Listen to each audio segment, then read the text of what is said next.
이번 비전 캠프 가운데 함께 하신 주님의 이름을 높여드리면서 찬양을 드립니다. 우리가 사역을 마치면서 늘 생각하는 것이지만 하나님이 다 하셨다라고 하는 것입니다. 국내에서 기도해 주시고 헌금으로 후원해 주신 모든 분들에게 감사를 드립니다. 오늘 말씀의 제목이 하나님에 대하여 부요한 자. 따라서 하십시오. 하나님에 대하여 부요한 자. 트럼프 대통령이 대통령에 당선이 되고 나서 모든 나라와 이제 관세 때문에 제시를 하고 또 협의를 하고 하는 과정 속에서 일방적으로 우리나라에 대해서 20%를 이야기를 했죠. 그러나 우리는 한 10% 정도로 생각을 했었었는데 그래도 우리 측이 제시한 1,000억 달러가 아니라 3,500달러를 내라고 해서 협상을 하게 되어졌는데 계산을 해보니까 달러를 1,350원으로 계산을 해도 472조 5천억 원이 되어져요. 근데 이 돈이 우리가 생각해 볼 때 그렇게 얼마나 큰 돈인가 그런 생각이 안 들 수 있잖아요.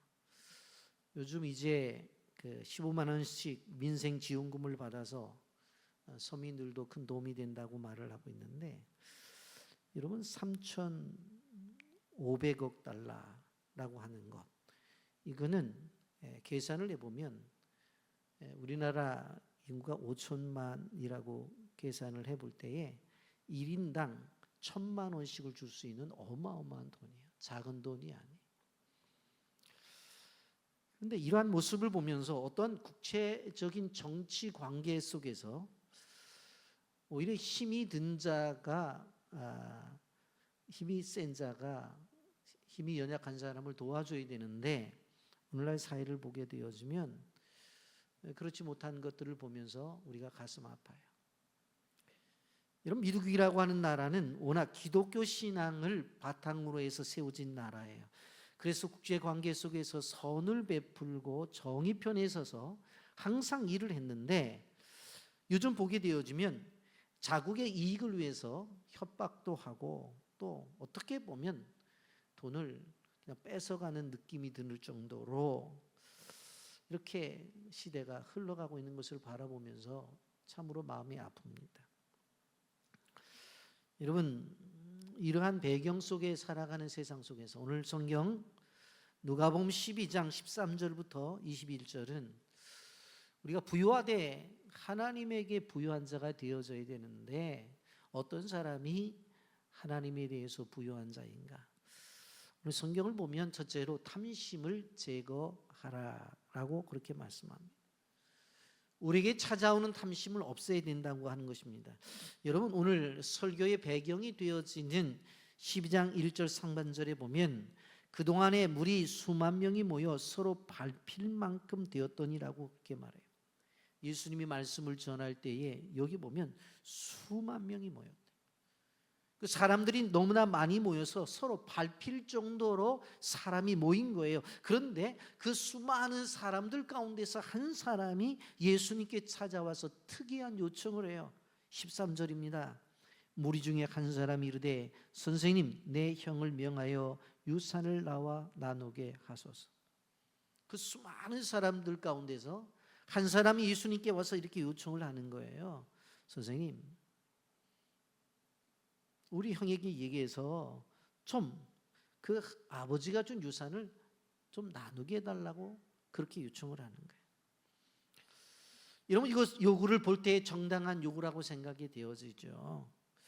아마 재산이 있는 부모님이 세상을 떠나신 것 같아요. 그런데 자기에게 돌아올 유산까지 그만 다 형이 가져가 버린 거예요. 여러분 구약의 모세율법에 따르면 재산을 분배하게 되어질 때에 장남은 항상 다른 형제들보다도 2배를 받게 되어져 있어요. 그렇다고 한다면 지금 형제가 둘이라고 한다면 3분의 1은 형이 가져가야 되는 것이고 3분의 1은 자기에게 와야 되는 거예요. 그런데 형이 자기 몫까지 다 가져가 버린 거예요. 그러니까 화가 난 거예요. 아마 재산이 조금 있었다고 하면 뭐 예수님에게까지 찾아왔겠어요? 그래도 돈이 컸다는 생각이 들어요. 이러한 요청을 하게 되어질 때에 예수님께서 의외의 대답을 하십니다. 14절 보면 이르시되 이 사람아 누가 나를 너희의 재판장이나 물건 나누는 자로 세웠느냐 하시고, 오히려 질문하는 사람에 대해서 관심이 없는 것처럼 보여요. 그런데 오늘 성경의 본문을 보게 되어지면 지금 문제는 재산을 나누는 것이 문제가 아니라고 하는 거예요. 그보다 더 본질적인 문제가 있다고 하는 것을 이야기하는 거예요. 예수님이 생각하시는 것은 형하고 너와의 관계는 상속의 문제로 끝날 게 아니라고 하는 것이에요. 그걸 예수님이 짚어주시는 거예요. 그래서 15절에 이렇게 말씀합니다. 그들에게 이르시되 삼가 모든 탐심을 물리치라. 사람의 생명이 그 소유에 넉넉한 데 있지 아니하리라 하시고 그랬어요. 물론 형이 잘못했어요. 왜? 동생에게 줄 것까지 다 가져갔으니까 분명히 잘못된 거죠. 동생의 몫을 가로챈 그 형에게는 분명히 재물에 대한 탐심이라는 죄가 있었어요. 그런데 동생을 바라보니까 뭐가 있어요? 동생에게도 빼앗겨서 억울해하는 동생에게도 형 못지않은 재물에 대한 탐심이 자리 잡고 있었다는 거예요. 형은 동생에게 돌아갈 재산을, 유산을 빼앗았을 때에 치밀한 계획을 세웠을 거예요. 그리고 작업을 해서 가로챘을 거예요. 동생은 형이 그러는 것을 보고 가만히 있었겠어요? 자기도 계획을 세우고 요구했어요. 그런데 그 형 앞에 패배를 한 거예요. 형이나 동생이나 다 똑같이 돈에 대한 욕심이 있었다고 하는 것입니다. 여러분, 오늘날도 비슷한 현상이 많이 일어나죠. 부모님이 돌아가시면 집안에 돈이 있는 집안들은 상속 문제로 형제들끼리 원수가 되고, 그리고 서로 얼굴을 안 보는 가정들이 나오죠. 왜 그래요? 탐심 때문에 그러는 거예요. 그러나 그러면 부유한 사람에게만 이것이 일어나는 것이냐? 아니죠. 가난한 사람이라고 그 마음속에 물질의 욕구가 없냐고요. 어떻게 보면 더 있다고요. 그래서 예수님은 15절에 삼가 모든 탐심을 물리치라 그렇게 말씀했습니다. 세상을 살아가는 사람들의 간절한 소망은 풍요한 삶이에요. 그 풍요한 삶을 위해서는 넉넉한 돈이 있어야 되는 것이 분명해요. 이것은 예수님 당시나 지금이나 시대를 초월해서 사람들이 사는 삶 속에서는 주어지는 거예요. 이런 모든 범죄가 돈 때문에, 탐심 때문에 일어나는 걸 우리는 알고 있잖아요. 돈 때문에 도둑질하고, 돈 때문에 사기를 치고, 돈 때문에 마약을 팔기도 하고, 돈 때문에 살인을 하기도 하고, 돈 자체가 죄는 아니지만 돈에 대한 탐심이 죄를 유발한다고 하는 것입니다. 그렇기 때문에 우리는 예수님이 생각하시는 돈, 예수님이 생각하시는 물질관을 배워야 된다고 하는 것입니다. 예수님 돈에 대해서 이렇게 말씀하셨어요. 15절 말씀에 보게 되어지면 사람의 생명이 그 소유에 넉넉한 데 있지 아니하리라. 현대를 살아가는 사람들은 끊임없이 요구되는 것이 있죠. 더 많은 월급을 받기를 원하고, 더 큰 평수에 살기를 원하고, 더 좋은 차를 갖기를 원해요. 더 높은 지위에 올라서 더 많은 수입이 있기를 원한다고요. 여러분, 요즘에 남자 청년들 보면 결혼을 하지 못하는 이유 가운데 첫 번째가 뭡니까? 모아둔 돈이 없어서 못해. 보면 집도 준비해야 되지, 결혼을 준비한 결혼 자금도 있어야 되는 거지. 그런데 성경은 뭐라고 말해요? 사람의 생명이 그 소유에 넉넉한 데 있지 않다 그랬어요. 그런데 사람들은 그렇게 생각하지 않고 행복해지려면 더 많은 수입이 있어야 되고 더 많은 재산이 있어야 되고 더 많은 소득이 있어야 행복이 찾아온다고 생각을 합니다. 예수님이 이렇게 말씀하셔도 많은 사람들이 예수님이 몰라서 그렇지 현실은 그게 아닙니다 라고 그렇게 말할 수 있어요. 예수님이 몰라도 현실을 너무나 모른다고 말할 수 있어요. 예수님이 말씀하신 핵심이 무엇입니까? 인생을 살아가는데 행복이라고 하는 것은 더 많은 소유에 있는 것이 아니다라는 것을 말씀하는 거예요. 한국의 유명한 가수 구준엽이라는 사람이 있죠. 대만의 유명한 배우 서희연과 20년 만에 다시 재해서 행복한 결혼을 했어요. 그런데 일본 여행을 하다가 그만 서희원 이 자매가 부르심을 받아요. 재산이 수천억이에요. 그런데 구준엽이 아내가 사망 후에 5달이 됐는데도 매일 묘지에 가서 슬퍼하고 있잖아요. 그래서 인터넷 뉴스에 보니까 영화 같은 러브 스토리라고 이야기를 하고 있어요. 돈이 암만 수천억이 있으면 뭐예요? 명예가 있으면 뭐예요? 생명을 잃어버리면 다 소용이 없는 것이라는 거예요. 여러분, 그러면서 예수님께서 어리석은 부자의 비유를 들어 말씀을 하십니다. 예수님 말씀하시는 게 뭐예요? 행복과 생명의 원천이 소유가 아니라는 거예요. 그래서 소유의 목숨을 걸지 말라고 그렇게 말씀하시는 거예요. 그것이 16절 이하에 나와 있는 말씀입니다. 아무리 돈을 많이 벌어도 건강을 잃어 죽는다면 무슨 소용이 있어요? 여러분, 여기 본문에 나타난 형제들처럼 아무리 돈 하면서 그렇게 살아 형제들과의 관계가 끊어지고 그렇게 살아간다고 한다면 그 무슨 소용이 있냐는 거예요. 돈만 따라가다가 지옥 간다면 무슨 소용이 있다고 하느냐는 거예요. 탐심이 많은 큰 사장 밑에 있는 직원들은 착취를 당하죠. 탐심이 많은 부모 밑에서 자라는 자녀들은 따뜻한 사랑과 유대감을 받지 못해요. 여러분, 이렇게 탐심이 무서운 거예요. 근데 탐심을 보게 되어지면 이게 부자의 비유 속에서 나타나는 것을 보게 되어지면 아주 특성이 있어요. 그 탐심의 특성 가운데 하나가 무엇입니까? 자기 중심적이라는 거예요. 자기 중심적. 이기심을 더욱 키우죠. 여러분 16절부터 19절까지 보세요. 또 비유로 그들에게 말하 이르되 한 부자가 그 밭에 수출이 풍성하매 심중에 생각하여 이르되 내가 곡식을 쌓아둘 것이 없으니 어찌할까 하고 또 이르되 내가 이렇게 하리라 내 곡간을 헐고 더 크게 짓고 내 모든 곡식과 물건을 거기 쌓아두리라.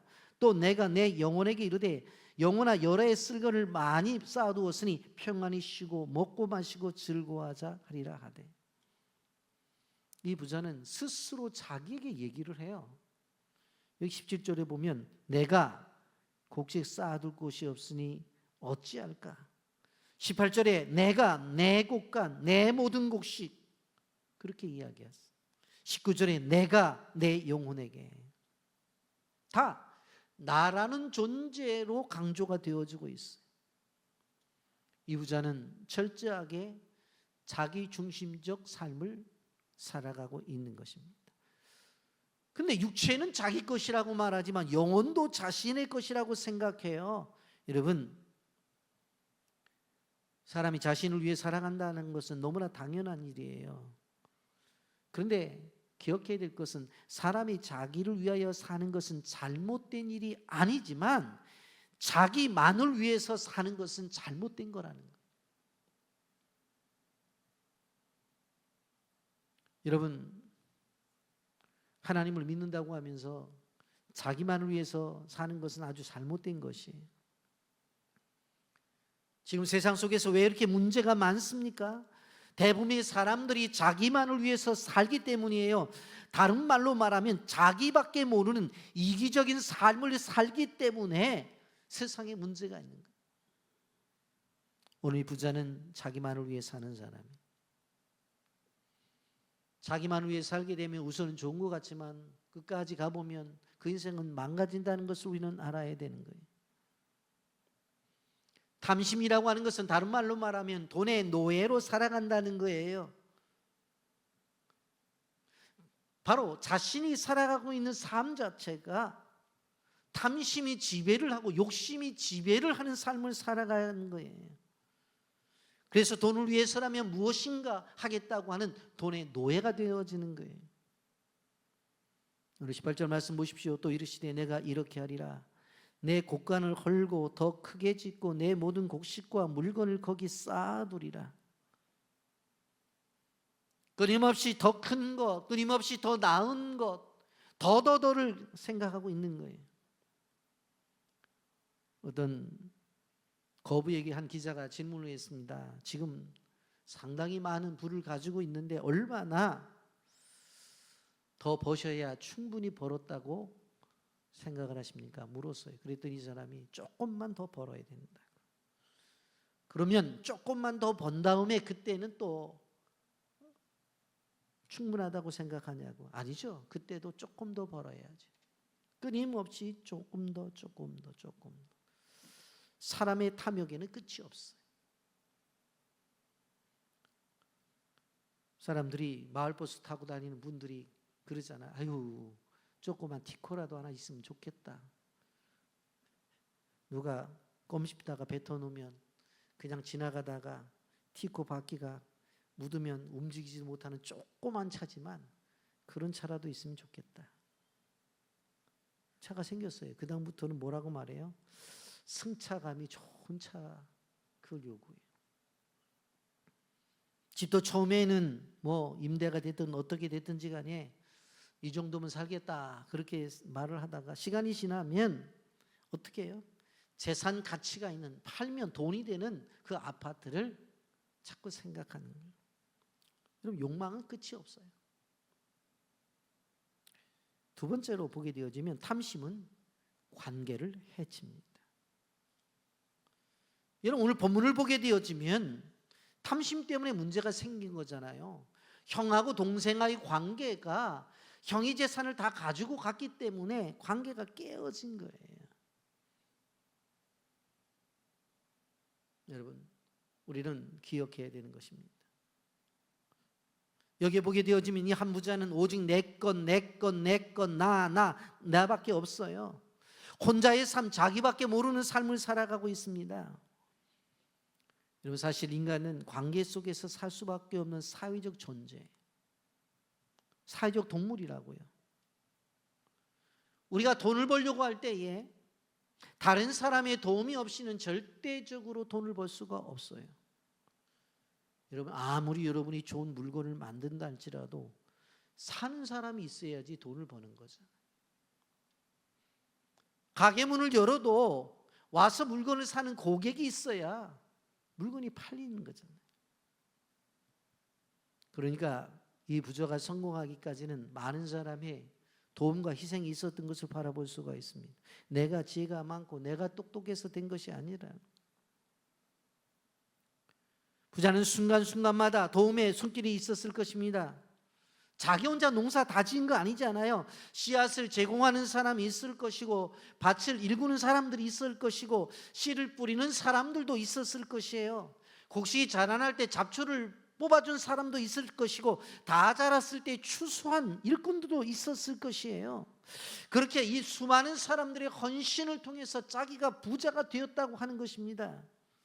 그런데 이 부자는 자신에게 주어진 성공을 그 누구도 얘기하지 않아요. 자기를 도와준 일꾼도 이야기하지 않고 주변의 지역사회도 이야기하지 않아요. 여러분, 이렇게 살아가는 결과가 계시록엔 또 어떻게 말씀한 줄 아세요?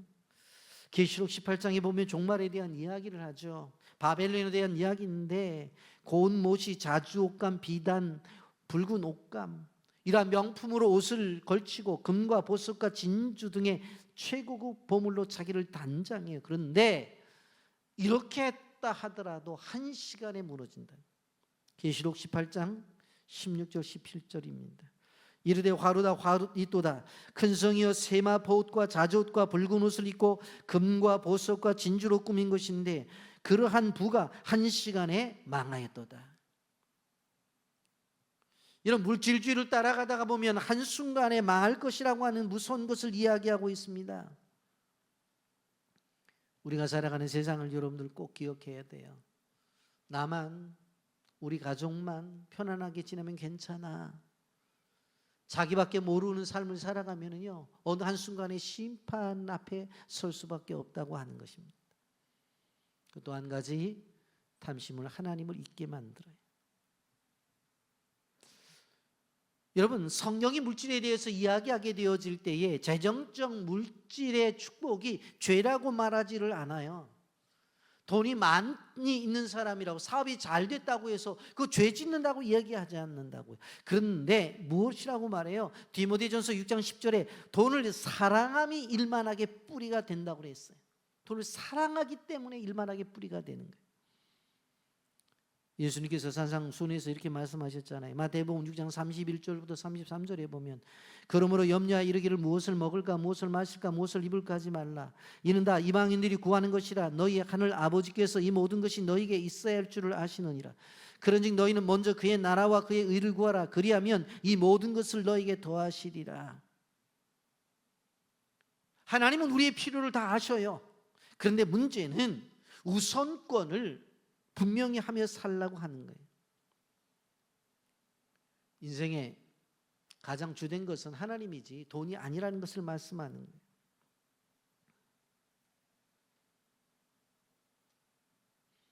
탐심이 얼마나 무서운 거냐. 골로새서 3장 5절에 이렇게 말합니다. 그러므로 땅에 있는 지체를 죽이라. 곧 음란과 부정과 사욕과 악한 정욕과 탐심이니 탐심은 우상 숭배니라. 탐심의 자리를 음란, 부정, 사욕, 악한 정욕 여기에 놓고 하나님 말씀하시고 계세요. 탐심의 지배를 받는 것, 그것이 우상 숭배라고 말씀합니다.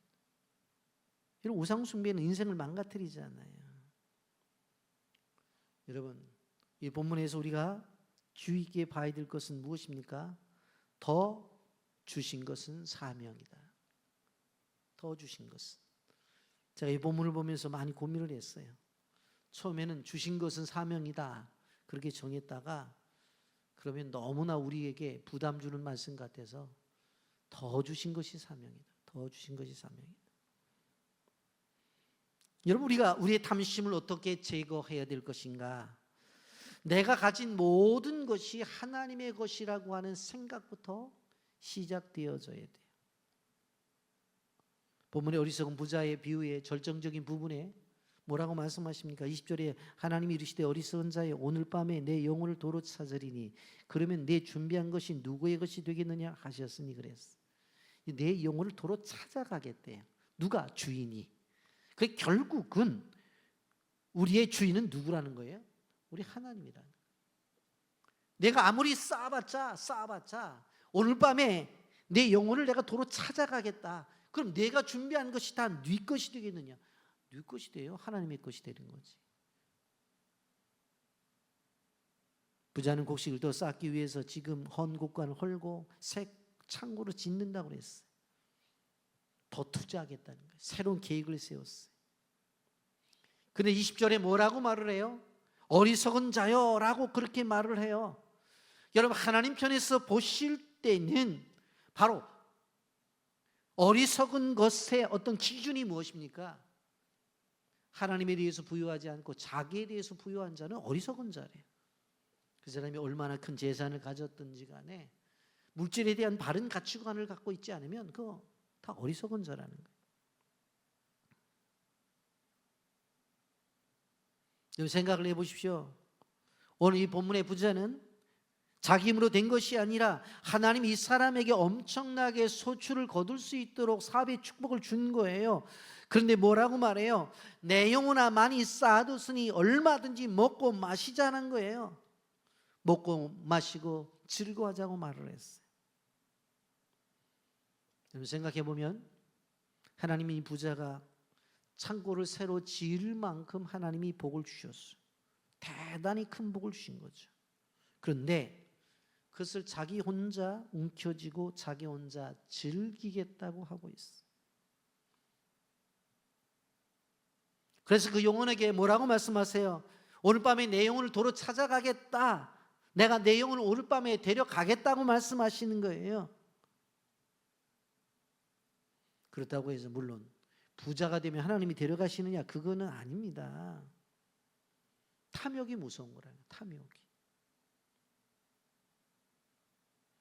하나님이 아무 때고 이제 그만 이제 내게로 오라 그렇게 말씀하시면 그 순간에 우리는 다 내려놓고 하나님 앞에 갈 수밖에 없어요. 내 소유가 없다고요. 다 하나님의 것이라고요. 소유권은 하나님에게 있다고요. 내가 가지고 있는 모든 것들, 내가 타고 다니는 차도, 내가 살고 있는 집도, 내 통장도 내가 주인이 아니라 하나님의 것이라. 우리는 자주 잃어버려요. 그래서 확인해 봐야 돼요.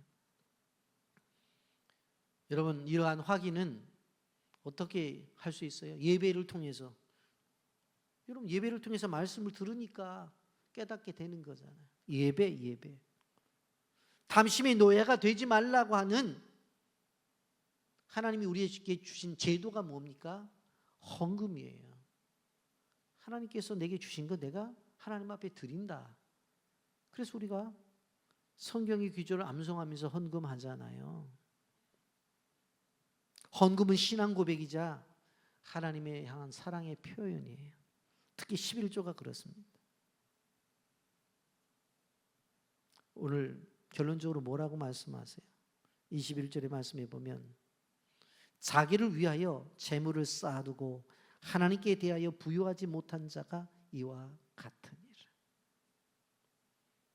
진정한 부자가 누구냐? 하나님 앞에 하나님에 대해서 부유한 사람이 진정한 부자예요. 그런 사람은 하나님과의 관계 속에서 끊임없는 은혜를 받고 자기가 받은 은혜 앞에 사랑으로 표현하죠. 그래서 그의 삶을 바라보게 되어지면 기쁨이 충만한 삶을 살아가게 된다고 하는 것입니다. 여러분 꼭 기억하셔야 돼요.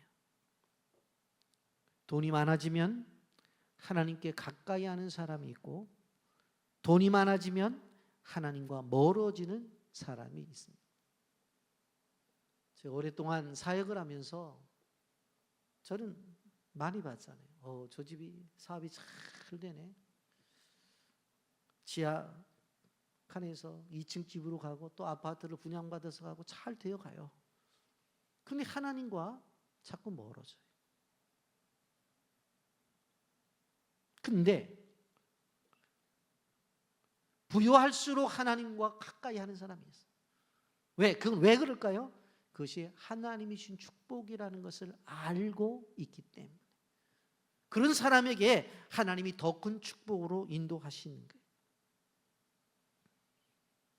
여러분 아셔야 되는 것이 하나님이 나의 삶에 있어서 더 주시는 것은 바로 쓰라고 주신 사명이에요. 쓰라고 주신 사명이에요. 그래서 그 받은 것을 흘려보내는 것이 하나님의 축복이라고 하는 것입니다.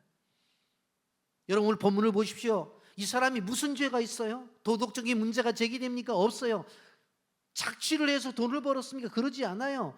정상적으로 농사를 지어 풍년을 맞았어요. 그런데 성경은 뭐라고 말해요? 창고를 짓다가 죽었다고 말하잖아요. 창고 짓다 죽은 거예요. 성경은 분명히 이야기합니다. 하나님께 대하여 부유하지 못한 자. 저는 담임 목사로서 우리 성도들이 부자 되기를 원해요. 정말 부자 되기를 원해요. 근데 그 부유함을 가지고 하나님께 가까이 가는 그 부유한 사람이 되기를 원해요. 저는 우리 교회가 참 부유한 교회가 되기를 원해요. 재정에 수십억씩 넣어놓고 가만히 이자 늘어나는 걸 바라보는 교회가 아니라 어떻게 해야 돼요? 끊임없이 그것을 가지고 흘려보내야 돼요. 어려운 이웃들과 선교지를 향해서 흘려보내야 돼요. 그게 하나님이 우리에게 주신 사명이에요. 하나님이 조금이라도 내 삶에 있어서 더 주신 것이 있다고 한다면 그것은 단순한 것이 아니라 사명이에요. 사명. 그것을 가지고 어떻게 하나님의 나라를 세워나가고 하나님의 교회를 세워나갈까? 하나님 우리에게 주신 사명이라고 하는 것입니다. 하나님 우리에게 주실 때 더불어 돌아보고 책임지는 살아있는 공동체를 만들라고 하나님이 우리에게 말씀하셨습니다.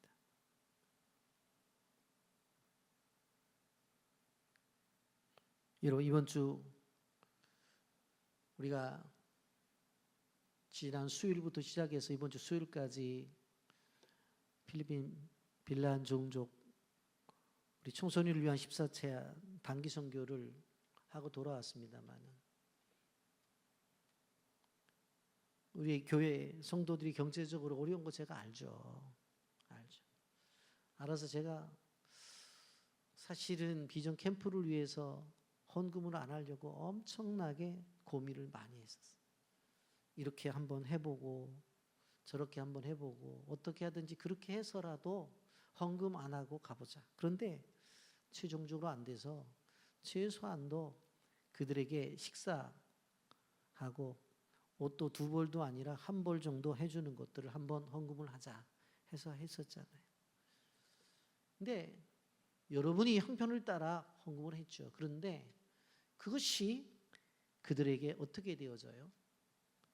이번에 청소년들만 400명 가까이 나왔는데 다 그들 식사하고 또 옷도 준비해주고, 하나님이 이런 걸 원하는 거예요. 더 준 게 있어? 그거는 헌신하라고 준 거예요. 헌신하라. 말씀을 정리합니다. 미국의 석유왕 로펠러가 있습니다. 청년 시절부터 돈 버는데 보통 열정적이지 않았어요.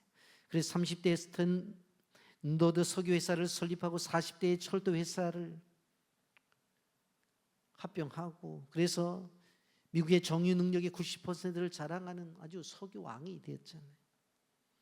근데 그렇게 부유하면서도 한 푼을 더 벌기 위해서 얼마나 애를 썼는지 몰라요. 남을 위해서 돈 쓴 적이 없어요. 50이 넘어가자 심한 노이절에 걸려요. 식욕이 전혀 없고 우유 한 잔과 한 조각을 먹기가 힘든 거예요. 그리고 밤에 잠이 오질 않는 거예요. 왜 이럴까? 심한 고통 중에 자기를 돌아보게 되었죠. 봤더니 돈을 자기만을 위해서 썼어요. 아, 이것이 잘못됐구나 생각을 하고 바라보았더니 그때부터 가족이 보이는 거예요. 그때부터 어려운 친구들이 보이는 거예요. 그때부터 자기가 돌봐줘야 될 사람들이 보이는 거예요. 그리고 그토록 소중하게 여겼던 물질이 자기 것이 아니라 하나님의 것이라는 것을 깨닫게 되어서요. 그리고는 인생의 변화가 시작되어서요. 록펠러 재단을 만들어 자선사업을 하고 대학을 세우지요. 그리고 무려 4,000개 이상의 교회를 세우고 자신에게 벌어들이는 11조를 정리하는 사람들만 해도 한두 사람이 아니라 수십 명이 될 정도로 그렇게 해서 철저한 11조 관리를 하죠. 그가 96세까지 장수하고 오늘날 존경받은 인물로 드러나 있는 것을 바라보게 되었습니다. 그가 남에게 베풀지 않았을 때는 그를 향해 누구 하나 존경하지 않았어요. 그런데 이제는 존경을 하는 사람으로 바뀌었어요. 왜 그래요? 더 주신 것을 사명으로 알고 베풀고 나눌 때 존경받는 사람이 된 거예요. 하나님은 하나님에 대해서 부유한 자가 되기를 원합니다. 하나님은 하나님에 대해서 부유한 자를 기뻐하십니다. 하나님은 하나님에 대해 부유한 자를 더 부유하게 하시는 축복을 주십니다. 여러분, 하나님에 대해서 부유한 자가 되시기를 예수님의 이름으로 축복합니다. 그러기 위해서는 탐심으로부터 벗어나야 돼요. 그러기 위해서는 욕심으로부터 벗어나야 돼요. 그리고는 주시는 것이 하나님이 주신 것이라고 생각해서 이웃과 열방을 향해서 끊임없이 그것이 흘러나갈 때에 주님께 인정받는 성도가 된다는 사실을 기억하면서 그런 축복을 받기를 예수님의 이름으로 축복합니다. 아멘.